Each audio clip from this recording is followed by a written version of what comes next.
Everyone. Veg and non veg లవర్స్‌కి ఏదైనా curry, same curry ఇష్టమైంది ఉంది అనంటే అది పప్పు టమాటో మాత్రమే. కాంబినేషన్‌గా వేరేది తింటారేమో గానీ పప్పు టమాటో మాత్రం ఖచ్చితంగా తింటారు. దాన్నెలా ప్రిపేర్ చేసుకోవాలో చూసేద్దాం.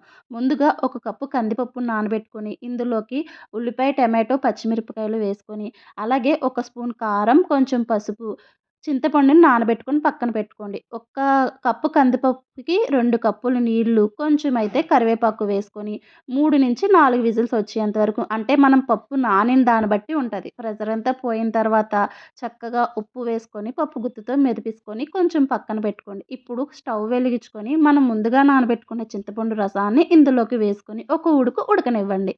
ఇప్పుడైతే పోపు పెట్టేసుకుందాం. ఆయిల్ హీట్ అయిన తర్వాత కచ్చా పచ్చగా దంచిన వెల్లుల్లి, పోపు దినుసులన్నీ వేసి కరివేపాకు కూడా వేగిన తర్వాత ఫైనల్‌గా ఇంగువ వేసుకొని పోపుని ట్రాన్స్‌ఫర్ చేసేసుకోండి. ఇంకా ఫైనల్‌గా కొత్తిమీర చల్లుకుంటే మన పప్పు టమాటో కర్రీ అనేది రెడీ అయిపోతది. ఒక్కొక్కళ్ళు ఒక్కొక్క రకమైన కాంబినేషన్‌లో దీన్ని తింటానికి ఇష్టపడతారు. కానీ అందరికీ ఆల్ టైమ్ ఫేవరెట్.